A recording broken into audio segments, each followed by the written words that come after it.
So this is the second part of year 2023 yearly reading और इस reading में हम देखेंगे कि मई, जून, जुलाई, अगस्त 2023 के आप लोगों के लिए कैसे रहेंगे।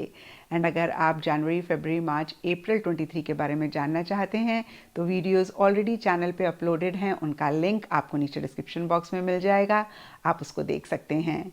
एंड देखिए, इन रीडिंग्स को आप किसी भी साइन के हिसाब से देख सकते हैं। इनफैक्ट मैं कहूँगी टैरो रीडिंग्स को आप किसी भी साइन के हिसाब से देख सकते हैं, फिर चाहे वो आपका लगन हो, नाम के हिसाब से राशि हो, आपका मून साइन हो या फिर आपका सन साइन हो। तो चलिए जी शुरू करते हैं नेक्स्ट 4 मंथ्स, दैट इज़ मई, जून, जुलाई, अगस्त 23 की रीडिंग। तो चलिए सेजिटेरियस आप लोगों के लिए देखें ईयर 2023 के नेक्स्ट 4 मंथ्स, दैट इज़ मई, जून, जुलाई, अगस्त आप लोगों के लिए कैसे रहेंगे। तो देखिए, इन 4 मंथ्स के लिए यहाँ पे सबसे पहले कार्ड्स मुझे दिख रहे हैं page of swords and schizophrenia. और देखिए, ये कार्ड्स कहते हैं कि किसी चीज़ को लेकर स्पेसिफिकली या ओवरऑल डीपर लेवल के लिए आप स्टक महसूस कर सकते हैं, जहाँ पे आपको ऐसा लग सकता है कि भाई ना तो आप आगे जा पा रहे हैं ना आप पीछे जा पा रहे हैं। और इसके लिए सबके लिए डिफरेंट रीजंस रह सकते हैं, लेकिन यहाँ पे स्किज़ोफ्रेनिया के ऊपर पेज ऑफ सोर्ड्स का कार्ड कहता है या तो देखिए कोई बच्चा है या कोई इमेच्योर इंसान है आपकी लाइफ में, या आपकी ही सेजिटेरियस थोड़ी सी इमेच्योर एनर्जीज हैं जिसकी वजह से एक स्टक एनर्जीज में आप रहते हुए दिख रहे हैं। और पीछे देखिए जनवरी, फरवरी, मार्च, अप्रैल के एंड के लिए भी पेज ऑफ वॉन्ड्स रिवर्स का कार्ड कहीं इमेच्योर एनर्जीज की बात कर रहा था। तो देखिए, यहाँ पे मैं आपको यही कहूँगी सेजिटेरियस, अगर आप किसी भी तरीके की खुद की तरफ से इमेच्योर एनर्जीज पाएँ तो ज़रूर उसको चेक करके करेक्ट करें। या फिर अगर कोई इंसान आपकी लाइफ में है, बच्चा है, तो आप थोड़ा सा मेच्योरिटी से चीज़ों को डील करें या फिर आप बहुत मेच्योरिटी रखें। क्योंकि देखिए, अगर ऐसा आपने नहीं किया जनवरी, फरवरी, मार्च, अप्रैल के एंड के लिए, तो कहीं नेक्स्ट 4 मंथ्स यानी कि मई, जून, जुलाई, अगस्त की स्टार्टिंग के लिए आप स्टक महसूस कर सकते हैं और एक इरिटेशन, एक फ्रस्ट्रेशन भी रह सकती है।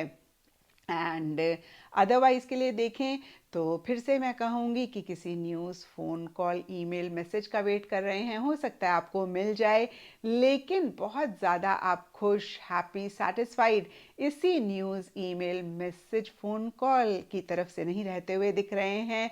एंड अगेन देखिए, एक स्टक एनर्जीज़ हैं। कुछ के लिए हो सकता है कि कोई डिसीजन, कोई चॉइस आपको लेनी है, आप 2 माइंड्स में हैं, आप येस के बारे में सोचते हैं, आपको लगता है नो बेहतर है, आप नो के बारे में सोचते हैं, आपको लगता है येस बेहतर है, और कहीं ये डिसीजन आप नहीं ले पा रहे हैं। और फिर से मैं कहूँगी कि या तो आप इमेच्योरिटी से चीज़ों को डील कर रहे हैं या फिर कोई इमेच्योर इंसान आपकी लाइफ में है या कोई बच्चा है। और देखिए, मैंने पीछे भी आपको एडवाइस किया था कि कोई बड़ा डिसीजन, कोई बड़ी चॉइस लेनी हो तो किसी एक्सपीरियंशियल इंसान से ज़रूर बात कर लें। और यहाँ पर भी मैं आपको यही कहूँगी कि बहुत मैच्योरिटी से चीज़ों को डील करें। बड़ा डिसीजन, बड़ी चॉइस लेनी हो तो किसी एक्सपीरियंशियल इंसान से ज़रूर आप बात कर लें। एंड एक इरिटेशन, फ्रस्ट्रेशन रह सकती है इन 4 मंथ्स की स्टार्टिंग के लिए। कुछ सेजिटेरियस के लिए हो सकता है कि बहुत क्यूरियोसिटी है किसी चीज़ को जानने की, किसी इंफॉर्मेशन को पाने की। और कुछ के लिए हो सकता है कि लिटरली किसी चीज़ को लेकर आप स्पाई कर रहे हैं, एक जासूसी वाली एनर्जीज हैं। ये कुछ सेजिटेरियस के लिए रह सकता है, मैं सबकी बात नहीं कर रही हूँ। एंड देखिए, मिड ऑफ दीज 4 मंथ्स के लिए पोस्टपोनमेंट एंड स्ट्रेंथ के कार्ड्स कहते हैं या तो कुछ चीज़ें डिले हो रही हैं, पोस्टपोन हो रही हैं, या फिर आप ही सेजिटेरियस कुछ चीज़ों को पोस्टपोन कर रहे हैं, कुछ चीज़ों को डिले कर रहे हैं। और जो भी हो रहा हो, कहीं सरफेस लेवल के लिए भी देखिए कुछ चैलेंजेस तो रह रहे हैं, लेकिन आप इन्हीं चैलेंजेस को अपने ऊपर हावी नहीं होने दे रहे हैं। आप कहीं बहुत स्ट्रांगली, बहुत करेजसली हर चीज़ को डील कर रहे हैं। और मैंने हमेशा कहा भी है सेजिटेरियस, जो भी प्रॉब्लम्स हैं, इश्यूज़ हैं, ये तब तक ही बड़े होते हैं जब हम वीक होते हैं, जब हम इन पे बहुत फोकस करते हैं, बहुत इनको अटेंशन देते हैं, इनको अपने माइंड में बहुत बड़ा बनाते हैं। जैसे ही हम खुद स्ट्रांग हो जाते हैं या फिर खुद को मेंटली इमोशनली बहुत स्ट्रांग बना लेते हैं, तो मसले और परेशानियां बहुत छोटी हो जाती हैं। तो देखिए कुछ ऐसा ही आपके लिए भी रहता हुआ दिख रहा है। अगेन आप इतना बोल्डली, इतना करेजियसली चीज़ों को डील कर रहे हैं कि इन मसलों को अपने ऊपर हावी नहीं होने दे रहे हैं। एक सब्र के साथ, एक पेशेंस के साथ आप चीज़ों को डील कर रहे हैं। कुछ सेजिटेरियस के लिए हो सकता है किसी खास चीज़ को लेकर या फिर अदरवाइज भी।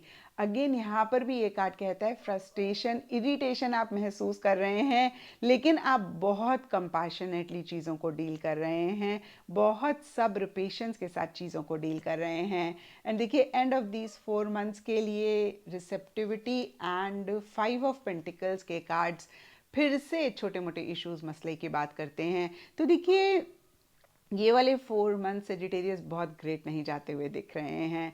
लास्ट 4 मंथ्स में हम देखेंगे कि चीज़ें सुधर रही हैं, कितनी सुधर रही हैं, लेकिन फिर से मैं कहूँगी कि इन 4 मंथ्स में छोटे मोटे इश्यूज, छोटे मोटे मसले आपको परेशान कर सकते हैं।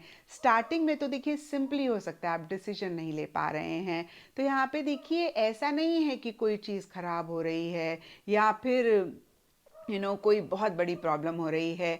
छोटी मोटी चीज़ें भी कई बारी हमें परेशान करती हैं, क्योंकि देखिए स्टार्टिंग के लिए तो माइनर आर्काना के कार्ड्स हैं, तो कहीं छोटी मोटी चीज़ें रहती हुई दिख रही हैं। और मिड ऑफ दीज 4 मंथ्स के लिए स्ट्रेंथ ज़रूर मेजर आर्काना का कार्ड है, लेकिन स्ट्रेंथ का कार्ड तो पॉजिटिवली चीज़ों को डील करने की बात करता है, जो कि आपकी तरफ से रह रहा है। और मैंने आपको कहा भी इसी वजह से जो भी इश्यूज मसले हैं वो कहीं आपको ओवर पावर नहीं कर पा रहे हैं। And end of these 4 months के लिए डीपर लेवल के लिए चीज़ों को लेकर आप इमोशनल रहते हुए दिख रहे हैं, सेंटिमेंटल रहते हुए दिख रहे हैं। एंड देखिए जो भी हो रहा है कहीं आप बहुत रिसेप्टिव भी चीज़ों को लेकर रह रहे हैं, लेकिन इसके बावजूद भी कहीं मनी, पैसा, फाइनेंसेस से रिलेटेड कुछ सेजिटेरियस के लिए छोटे मोटे इश्यूज मसले रह सकते हैं, कुछ के लिए कंफर्ट, लग्जरी से रिलेटेड छोटे मोटे इश्यूज रह सकते हैं, कुछ के लिए हो सकता है कि आप एक अकेलापन महसूस कर रहे हैं, और कुछ सेजिटेरियस के लिए हो सकता है कि एक रिजेक्शन आप किसी भी चीज़ को लेकर महसूस कर रहे हैं। और ये जनरल रीडिंग होती है सेजिटेरियस, सबके लिए डिफरेंट लाइफ के एरियाज रह सकते हैं।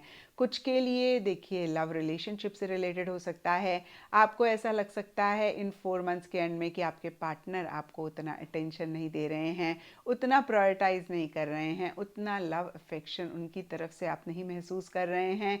कुछ के लिए प्रोफेशनल फ्रंट में हो सकता है कि एक अकेलापन आप महसूस कर रहे हैं, जहाँ पे आपको ऐसा लग सकता है कि आपके कुलीग्स, आपके कोवर्कर्स आपको अवॉइड कर रहे हैं, आपको अपनी चीज़ों में नहीं इंक्लूड कर रहे हैं। कुछ के लिए देखिए फ्रेंड सर्कल से रिलेटेड ये एनर्जीज रह सकती हैं, जहाँ पे आपको ऐसा लग रहा है कि आपके फ्रेंड्स आपको उतना नहीं इंक्लूड कर रहे हैं, अवॉइड कर रहे हैं। और कुछ के लिए देखिए हो सकता है कि आप घर से दूर हैं। तो देखिए जो भी चीज़ें मेरे माइंड में आई मैंने आपको बताया। अनलिमिटेड सर्कमस्टांसेस, सिचुएशंस हो सकते हैं जिनको लेकर ऐसी एनर्जीज हैं, और ये पॉसिबल ही नहीं है सेजिटेरियस की हर सर्कमस्टांस, हर सिचुएशन में आपको बताऊं। तो ब्रॉडर लेवल के लिए देखिए एंड ऑफ दीज 4 मंथ्स के लिए मनी, पैसा, मटेरियलिस्टिक टैंजिबल चीज़ों से रिलेटेड कुछ सेजिटेरियस के लिए इश्यूज रहेंगे, और कुछ के लिए देखिए आपको एक रिजेक्शन या अकेलापन महसूस हो सकता है, जहाँ पे किसी भी लाइफ के एरिया में आपको ऐसे लग रहा है कि सामने वाला आपको इग्नोर कर रहा है, अवॉइड कर रहा है या इंक्लूड नहीं कर रहा है, और एक रिजेक्शन किसी भी लेवल पे महसूस कर सकते हैं। देखिए यहाँ पे कुछ सेजिटेरियस के लिए बहुत ही छोटी मोटी सी चीज़ें हो सकती हैं जिसको लेकर एक रिजेक्शन आप महसूस कर रहे हैं, इक्का दुक्का लोगों के लिए कोई बड़ी चीज़ रह सकती है। तो देखिए फिर से ओवरऑल के लिए इन 4 मंथ्स के लिए सेजिटेरियस कार्ड्स की तरफ से आप लोगों के लिए यही एक एडवाइस रहेगी। सबसे पहली चीज़, बहुत मैच्योरिटी के साथ चीज़ों को डील करें, एंड बहुत ज़्यादा आपके अंदर जो पावर है, स्ट्रेंथ है, पोटेंशियल है, कैपेबिलिटीज़ हैं, उनको रियलाइज़ करें, उनको यूटिलाइज करें, स्ट्रांगली, बोल्डली चीज़ों को डील करें। एंड देखिए एंड ऑफ दीज 4 मंथ्स के लिए मैं आपको कहूँगी कि किसी भी चीज़ को पर्सनल आप ना लें, क्योंकि कितनी बारी क्या होता है, सामने वाला हमें कुछ और कह रहा होता है, हम कुछ और समझ लेते हैं, जिसकी वजह से भी हम परेशान होते हैं। तो इन चीज़ों का आप ख्याल रखें। And overall energies and guidance के लिए यहाँ पर न्यू मून इन जेमिनी का कार्ड है, और ये कार्ड कहता है कम्युनिकेशन इज़ द की। तो बहुत बहुत इम्पॉर्टेंट रहेगा सेजिटेरियस कि आप अपने कम्युनिकेशन का ख्याल रखें। यहाँ पे देखिए, दूसरों के साथ जो बातचीत कर रहे हैं उसका तो ख्याल रखना ही रखना है, लेकिन खुद के साथ जो हमारी कॉन्स्टेंटली एक सेल्फ टॉक चलती रहती है उसका भी बहुत ख्याल रखना है। क्योंकि देखिए, जो भी इश्यूज़ मसले हमारी लाइफ में होते हैं, ट्रस्ट मी 75% या 70% वो हमारी नेगेटिव सेल्फ टॉक की वजह से होते हैं। जो हम खुद को हर चीज़ को लेकर नेगेटिव बोलते रहते हैं, चीज़ों को लेकर नेगेटिव महसूस करते हैं, उसकी वजह से बहुत सारे इश्यूज़ मसले होते हैं। तो फिर से देखिए, बहुत बहुत ख्याल आपने रखना है कि आपकी सेल्फ टॉक पॉजिटिव रहे। खुद के साथ जो एक इनर कम्युनिकेशन चल रहा है, इनर टॉक चल रही है, उसको आप पॉजिटिव रखें, उसको बहुत ब्यूटीफुल रखें, उसका आप बहुत ख्याल रखें, बहुत अटेंटिव रहें। और अदरवाइज़ देखिए, एक्सटर्नली भी जो भी आप लोगों से बात कर रहे हैं उसको लेकर भी आप थोड़े से कॉन्शियस रहें, क्योंकि देखिए, most of the times misunderstanding भी एक रीज़न होता है इश्यूज़ का। आपका मतलब नहीं है, आपने कुछ कह दिया, सामने वाले ने कुछ और समझ लिया, तो इसकी वजह से कुछ इश्यूज़ मसले हो सकते हैं। तो इन चीज़ों को लेकर आप अटेंटिव रहें, थोड़े से कॉन्शियस रहें। तो ये था सेजिटेरियस आप लोगों के लिए 2023 के नेक्स्ट 4 मंथ्स, दैट इज़ मई, जून, जुलाई, अगस्त की रीडिंग। एंड बहुत जल्दी लास्ट 4 मंथ्स की रीडिंग मैं अपलोड करूँगी, सो स्टे ट्यून्ड।